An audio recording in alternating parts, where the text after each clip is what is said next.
तो हेलो दोस्तों, आपका स्वागत है फिर से एक बार अहिल्यादीप क्लासेस में। आई होप कि आप सब ठीक होंगे, अच्छी आपकी तैयारी चल रही होगी। वीडियो एग्जाम के लिए बहुत ही कम समय बचा है, 2 से 3 4 दिन बचे हैं आपके। ठीक है, कुछ दिनों बाद आपका वीडियो का एग्जाम होने वाला है। मैंने कल कहा था कि आपका जो इकोनॉमिक सर्वे वाला है उसे फटाफट से हम एक बार रिवाइज कर लेते हैं मोटा मोटा।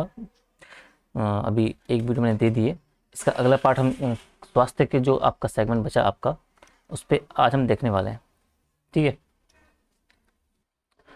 हाँ, तो वीडियो को आप एंड तक देखिए। आपका जो इकोनॉमिक सर्वे 2024-25 का उत्तराखंड, उससे संबंधित जो सवाल बनने वाले होंगे उनको हम फटाफट से रिवाइज करके चलते हैं। ठीक है, तो स्वास्थ्य तक हमने ऊपर देख लिया था पहली वीडियो में। अब हम स्वास्थ्य से आगे का देखते हैं। ठीक है, तो सबसे पहले यहाँ देखो, 2024-25 में राज्य के 13 जनपदों में आप कुल 1939 जो है आयुष्मान आरोग्य मंदिरों को स्थापित किया गया। कुल 1939 आयुष्मान आरोग्य मंदिरों को स्थापित किया गया है, ये आपको नंबर याद रखना है। ठीक है, यहाँ पे आओ। प्रदेश के जो 13 जनपदों में क्या है कि कुल 105 बाल विकास परियोजनाएं हैं, जिनमें से 8 तो शहरी क्षेत्रों में और 97 जो आपके ग्रामीण क्षेत्रों में है। इसके अंतर्गत क्या है, कुल 20,069 आंगनबाड़ी केंद्र हैं जो चल रहे हैं। ठीक है, ये थोड़ा आपको नंबर याद रखना है। इसके बाद राज्य में क्या है कि 2024-25 में ये नंबर आपको थोड़ा याद रखना है। 2,983 2983 जो है अति कुपोषित बच्चे चिन्हित किए गए हैं 2024-25 में राज्य में। ठीक है, और इसी के साथ महिलाओं और कुपोषण खत्म करने के लिए बच्चों में जो 2024-25 में प्रावधान किया गया है, 1351 करोड़ के सापेक्ष जो किया गया था। ठीक है, उसमें से 448 जो करोड़ की राशि स्वीकृत की गई है। ठीक है, तो आपको ये नंबर थोड़ा सा आपको याद रखना है। अगला है मुख्यमंत्री जो आपका आंचल अमृत योजना है ना, तो ये इंपॉर्टेंट योजना है, इसको आपको याद रखना है। इसमें आपको ध्यान ये रखना है कि इसमें जो आंगनबाड़ी केंद्रों में पंजीकृत 3 वर्ष से लेकर 6 वर्ष के जो बच्चे हैं ना, उनको फोर्टिफाइड जो सुगंधित दूध पाउडर है डेयरी विकास विभाग के माध्यम से उपलब्ध कराया जा रहा है। तो मुख्यमंत्री आंचल अमृत योजना 3 से 6 वर्ष और फोर्टिफाइड जो सुगंधित आपका दूध पाउडर है आपको, ठीक है, उससे संबंधित है। नीति आयोग ने क्या किया है कि 2021 तथा 22 में जो सूचकांक जारी नहीं किया था और 2 साल बाद 2023 में जो आपका SDG इंडिया इंडेक्स जारी किया था, उसमें उत्तराखंड को आप देखोगे तो जहां 2018 में उत्तराखंड 10वें स्थान पर था, वही 2023 में क्या किया उसने, केरल के साथ उसने संयुक्त रूप से प्रथम स्थान हासिल किया। तो ये थोड़ा जानते आपको रहना है। अगला है उत्तराखंड राज्य में पहली बार जो है 38वें राष्ट्रीय खेल आपने देखे होंगे, 28 जनवरी से लेकर 14 फरवरी तक आपके 2025 में जनपद के आपके राज्य के 6 जनपदों में आपको थोड़ा याद रखना कि कितने जनपदों में चला, 6 जनपद। देहरादून हरिद्वार हो गया आपका, टिहरी गढ़वाल 3, नैनीताल 4, उधम सिंह नगर 5 और अंतिम आपका पिथौरागढ़ 6। अगला एक मिनट, क्या हो गया।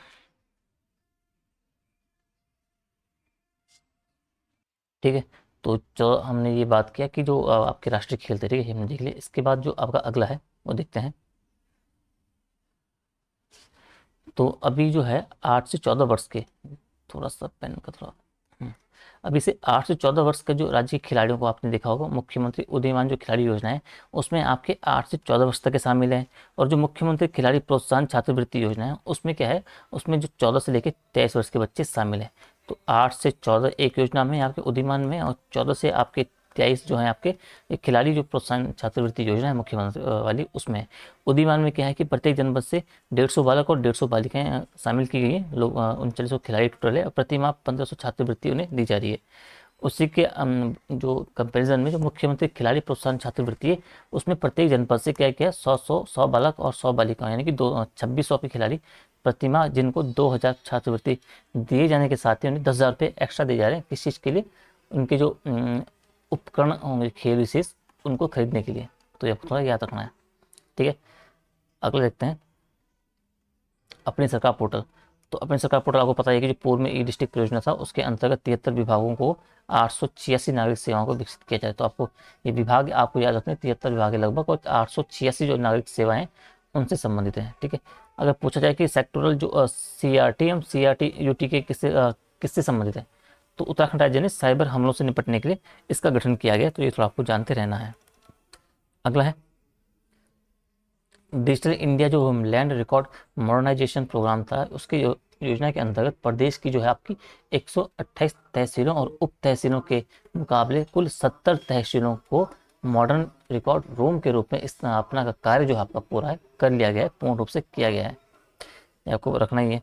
और जो आपका ये है आपका एग्री स्टैक योजना, इसको आपको जानते रहना है कि ये क्या है। इसके अंतर्गत प्रदेश में जो खतौनियों से संयुक्त खातेदारी के स्थान पर प्रत्येक खातेदार व सह खातेदार के अंश जो आपका निर्धारित पृथक पृथक रियल टाइम में की जा रही है। मतलब जानने वाली बात यह है कि अगर पूछा जाए कि एग्री स्टैक योजना किससे संबंधित है, तो आप समझ जाओगे आपके जो राजस्व विभाग से संबंधित है और खाता खतौनियों से संबंधित आपकी ये योजना है।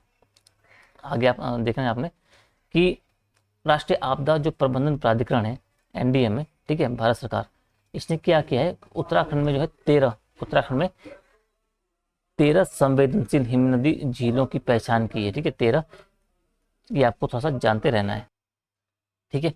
तो ये बात आपको याद रखनी है कि जो उत्तराखंड में जो है जो हिमनद झीलों की पहचान की गई 13 जो संवेदनशील है, और उनमें से जो है 5 झीलों को है उच्च जोखिम में रखा गया है, उच्च जोखिम वाली झीलों की श्रेणी में रखा गया है। तो ये आपको थोड़ा सा याद रखना है।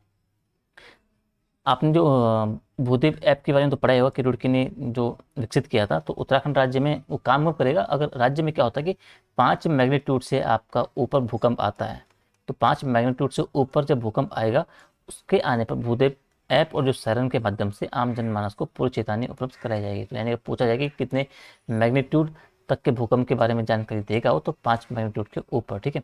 आपदा प्रबंधन एवं पुनर्वास विभाग ने उत्तराखंड शासन द्वारा क्या किया है कि कुछ जो भूस्खलन क्षेत्र है प्रमुख, जहाँ से हर समय भूस्खलन होता रहता है, तो इनको आपको थोड़ा सा जानते रहना है। आपको क्या पता मिलान को लेके आपके सवाल बन जाए, जैसे कि बलियान वाला कहाँ है आपका, ये आपका नैनीताल में भूस्खलन क्षेत्र है। ग्वाल गाँव कहाँ आपका, धारचूला पिथौरागढ़ में है। गलोगी भूस्खलन क्षेत्र कहाँ है आपका, मसूरी मार्ग देहरादून में है। तो ये 3 है आपके जो थोड़ा सा ज़्यादा इंपॉर्टेंट है याद करने की दृष्टि से, क्योंकि हल्द्वानी वाला आपको पता है कि जो हल्द्वानी भूस्खलन चमोली वाला है, जो भगोड़ा नगर कर्म प्रयाग वाला है, तो इनके अलावा जो 3 है जो मुख्यतः, इनको थोड़ा याद रखना, क्योंकि हो सकता है आपको मिलान के रूप में सवाल दे जाए कि ये वाला भूस्खलन क्षेत्र इस जगह पे या इस जिले में है। अगला है, अगला हम जो आपका है राज्य आय एवं लोक वित्त से संबंधित है, इसमें देखते हैं कि किस तरीके से आपका योगदान रहा है प्राथमिक द्वितीयक और जो तृतीयक क्षेत्र है उसका जो उत्तराखंड की अर्थव्यवस्था में। तो आप जब देखोगे यहाँ पे, हम पहले देखते हैं प्राथमिक क्षेत्र, ठीक है। सबसे पहले सर ऊपर पार्ट चार्ट देख लेते हैं थोड़ा सा। तो प्राइमरी सेक्टर का आपको पता ही है 9 ये है 2024-25 की बात कर रहे हैं प्रचलित भावों पे। तो प्राथमिक सेक्टर का आपका 9.34 आपका हो गया, 3-4 हो गया, ठीक है। सेकेंडरी का आपका 44.65 हो गया, और तृतीय का आपका हो गया 46.029 तो ये प्रथम हो गया, इस आपका सेकंड हो गया, थर्ड हो गया। तो ऊपर से नीचे को घटते क्रम में, ठीक है, यानी बढ़ रहा है आपका। अब आपको ये देखना है कि प्राथमिक में जो उसके सब टॉपिक हैं, सब जो क्षेत्र हैं उसके उप क्षेत्रों का योगदान किस तरीके से आपका है। जैसे कि प्राथमिक क्षेत्र में हम जब बात करेंगे, तो प्राथमिक क्षेत्र का जो उप क्षेत्र आप कृषि है ना, तो उसका सर्वाधिक योगदान है प्राथमिक क्षेत्र में अंश के रूप में, तो इसका आपको होता है 36.48 अंश। तो ये आपको थोड़ा याद रखना है। फिर पशुपालन का नंबर आता है, वो सेकेंड नंबर पे, इसका है आपका 25.08 अंश। तो ये आपको थोड़ा याद रखना है। फिर तीसरा आपका आता है वानिकी एवं लिट्ठा बनाना, तो इसमें आपका जो होगा आपका 25.04% आपका योगदान है प्राथमिक क्षेत्र में। तो ये इसका क्रम ऊपर से नीचे की ओर इस तरीके से, कृषि, पशुपालन, वानिकी और लट्ठा बनाना आपका ये। इसके अलावा मत्स्य पालन और खनन जो आपका है ये भी उसमें शामिल है, लेकिन इसे थोड़ा याद ना भी रखो तो चल जाएगा। लेकिन आपका चौथे नंबर के रूप में आप खनन को याद रख सकते हो, खनन जो आपका है, खनन उत्खनन वो चौथे नंबर पे आपका आएगा, ठीक है। अगला है, अगला है सेकंड, ठीक है। वही देखो प्राथमिक क्षेत्र के जो उपमदे हैं उनमें आप देखोगे तो कृषि का योगदान जो है सर्वाधिक 36.48% का रहा है, ठीक है। ये आपको थोड़ा सा याद रखना है। सेकंड वाले में क्या है आपका जो द्वितीय क्षेत्र है, उसमें सर्वाधिक योगदान आपका विनिर्माण का है। कितना प्रतिशत अंश है, 58.56% का अंश विनिर्माण का है। फिर आपका निर्माण का आएगा, निर्माण का कितना है आपका 34.32% का योगदान आपका उसमें है, ठीक है, ठीक है। तो विनिर्माण आपका सर्वाधिक योगदान देता है सेकंड सेक्टर में, और जो आपका निर्माण है वो सेकंड नंबर पे आपका जो योगदान देता है आपको सेकेंडरी सेक्टर में, ठीक है। तीसरे नंबर पे आपका जो विद्युत वाला है, विद्युत गैस जलापूर्ति और अन्य उपयोगी सेवाएं, उनका है 7% का हिसाब, 7% का योगदान, ठीक है। तो 58.56, 34.32 का आपको जो है आपको योगदान याद रखना है। आगे देखो तृतीयक क्षेत्र के उपमदों में आप देखोगे तो विनिर्माण का योगदान जो बोल रहा है सर्वाधिक 58.56% का है, ठीक है। सीधा आप थर्ड वाले पे आओ, जो तृतीयक क्षेत्र है उसमें क्या है, तो उसमें जो सर्वाधिक योगदान आपका मिलता है वो आपका व्यापार, होटल एवं जलपान गृह का है, ठीक है। कितना है 38.15 है आपका, 38.15, ठीक है। और उसके बाद सेकंड नंबर आपका आएगा परिवहन, भंडारण, संचार एवं जो प्रसारण से संबंधित सेवाएं, उनका योगदान आपका 18.87 है। थर्ड नंबर पे आपका अन्य सेवाएं आता है जिनका कि 14.53 है। अगर स्पेसिफिक आपको पूछेगा तो आपको ये वाला याद रखना है, स्थावर संपदा, आवास का स्वामित्व एवं व्यावसायिक सेवाएं 12% का योगदान। तो ये आपका हो गया तीर्थ क्षेत्र की जो उपमदे हैं उनका किस तरीके से उनके सेक्टर में योगदान है, उसके बारे में आपने देख लिया। यहाँ में देख लिया हमने कि तीर्थ क्षेत्र का हमने देख लिया, व्यापार होटल आपका देख लिया कि जन प्रांगण का योगदान कितना है, 38.15% रहा है। ठीक है, ठीक है। तो ये हमने देखा। अब है कि जो सकल राज्य घरेलू उत्पाद की हम बात कर रहे हैं, ठीक है, तो 2023-24 में क्या था, 3,32,988 करोड़ की तुलना में कितना अनुमानित है अभी, 3,78,245 करोड़ अनुमानित किया गया है 2024-25 में प्रचलित भावों पर राज्य का जो जीडीपी है। और जो वृद्धि इसमें देखी गई आपकी 13.59% की वृद्धि को दर्शाता है। तो ये आपको थोड़ा सा याद रखना है। ठीक है, राज्य की जो अर्थव्यवस्था में मुख्य रूप से योगदान आपने देख लिया होगा किसका है, तो विनिर्माण आपने देख लिया, आपका व्यापार होटल जलपान निर्माण, ये किसका है आपने अभी जो देखा आपने उसका आपका हो गया। ठीक है, अगला है स्थिर भावों पर, ये भी कुछ खास नहीं है, सीधा आप नीचे आ जाओ प्रति व्यक्ति आय पे। तो 2024-25 में जो अग्रिम अनुमान अभी तक आए हैं उसके अनुसार जो प्रचलित भावों पर आपका जो अनुमानित प्रति व्यक्ति आय होने वाली वो है आपका 2,74,064 रुपये। ठीक है, 74-64 रुपये। अभी हम थोड़ा रिवाइज के फॉर्म में चल रहे हैं तो फटाफट से चीज़ों को एक्सप्लेन करने के तुलना में सीधा हम जो फैक्ट हैं जो आपके डेटा हैं वो आप उसको देख लें ताकि जो एग्जाम की दृष्टि से इंपॉर्टेंट हो पाए।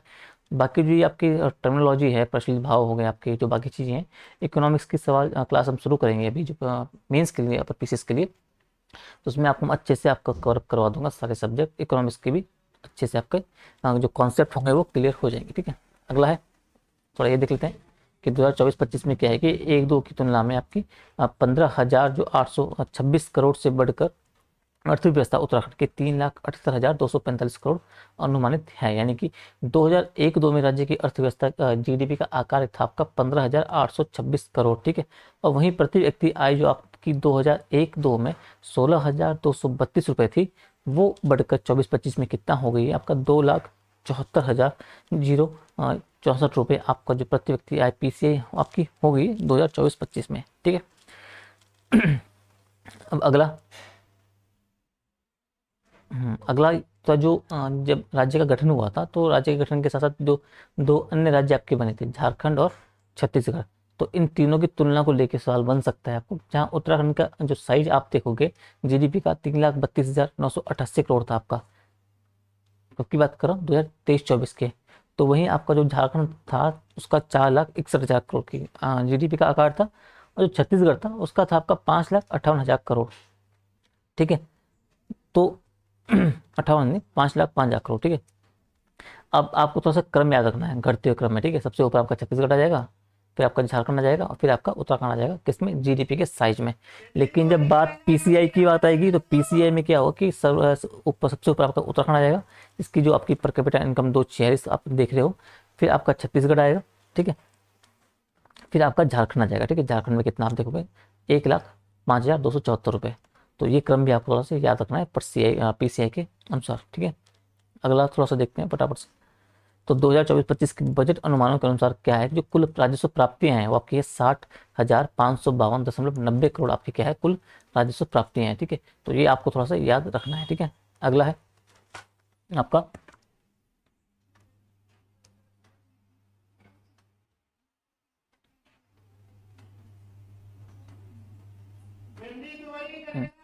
ठीक है, अगला आपका जो है आपका, एक मिनट ठीक है, तो हमने देख लिया कि जो राजस्व प्राप्तियां आपकी होने वाली जो 24-25 में जो आपकी रही है वो आपकी 60,000 करोड़ के अनुमान में आपको देखा गया, और 2023-24 की तुलना में इसमें 10 आपका 8,4% की वृद्धि आपकी देखी गई। ठीक है, अगला है केंद्रीय करों में राज्य का जो भाग है आपका वर्ष 2024-25 में कितना है आपका बजट के अनुसार, 13,637 करोड़ जो आंका गया है आपका, किसमें, जो केंद्रीय करों में राज्य का जो भाग आपका रहेगा 2024-25 के बजट के अनुमान के अनुसार। ठीक है, ये थोड़ा आपको याद रखना है। अगला फटाफट से देखते हैं अगला क्या है, थोड़ा सेव कर लेते हैं। ठीक है, अगला हम देखने वाले हैं आपका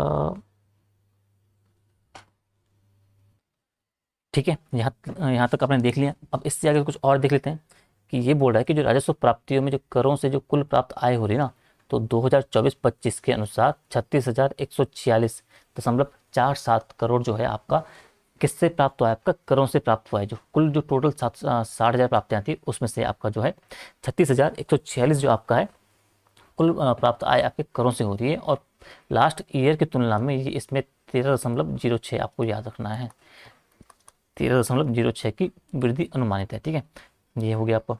अब अगला देखते हैं। तो ये राजकोषीय और प्राथमिक घाटे का बता रहा है आपको कि कितना आपका है। ठीक है, तो ये आपको थोड़ा सा याद रखना है। 2023-24 का इसमें दिखा रहा है।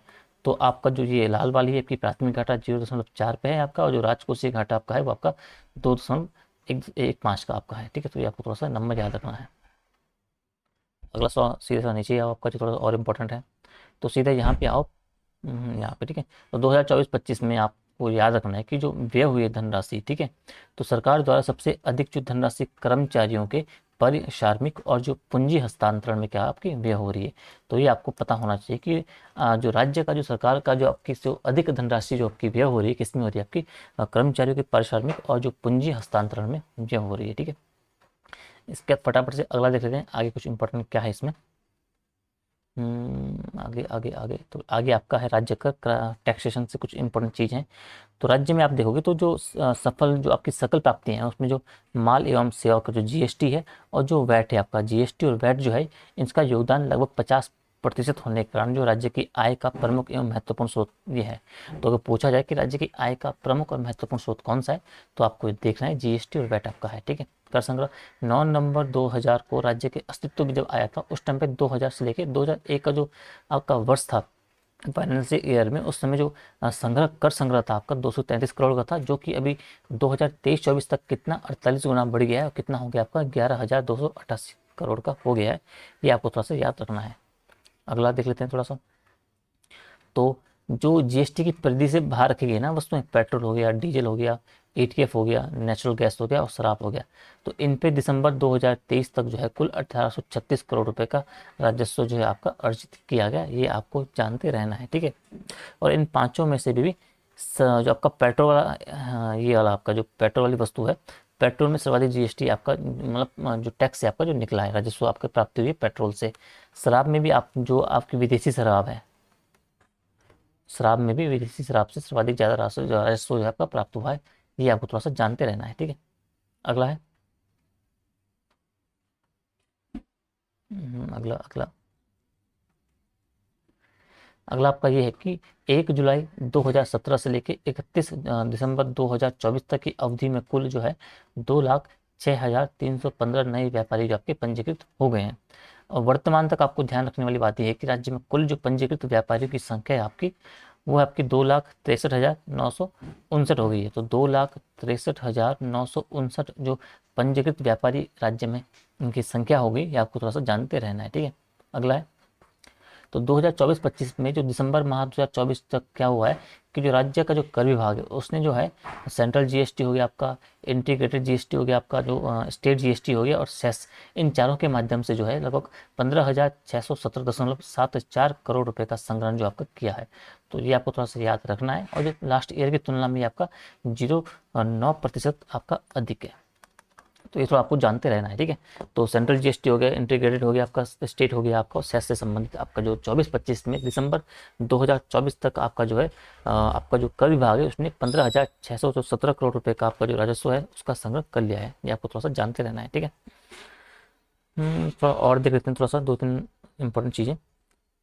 तो ये बायोमेट्रिक आधारित जो आधार प्रमाणीकरण जो पंजीयन है उसमें जीएसटी के अंतर्गत जो पंजीयन है, तो उत्तराखंड राज्य में जो बायोमेट्रिक आधारित जो आधार प्रमाणीकरण व्यवस्था है जो आपकी, वो आपकी है 1 जुलाई को लागू हुई थी, 31 जुलाई 2024 से लागू की गई है बायोमेट्रिक आधार जो आधार प्रमाणीकरण पंजीयन है। और ऐसा करने वाला जो उत्तराखंड है आपका देश में आपका चौथा राज्य बन गया है और उत्तर भारत का ये आपका प्रथम राज्य बन गया है। ये आपको थोड़ा सा जानते रहना है। ठीक है, तो ठीक है फिर 20 मिनट की वीडियो आपकी हो ही गई है। तो आज इतना ही रखते हैं, आपका सेकंड पार्ट में इतना कवर हमने देख लिया है। आगे के 2-3 वीडियो में आपका जो इकोनॉमिक सर्वे है पूरा कवरअप हो जाएगा। आई होप कि आपको वीडियो पसंद आई होगी। वीडियो अगर आपको अच्छी लगी है, आपके मतलब कि आपके फ़ायदा दे रही है, तो आप वीडियो को लाइक शेयर कमेंट ज़रूर करें, चैनल को सब्सक्राइब करें, ताकि इसी तरीके से आप अपडेट रह सकें आपके एग्ज़ाम की दृष्टि से इंपॉर्टेंट चीज़ों से। ठीक है, तो आपको जल्दी मिलते हैं अगली वीडियो में। यहाँ तक देखने के लिए धन्यवाद। अपना ध्यान रखिए, अच्छे से अपनी तैयारी करिए। ठीक है।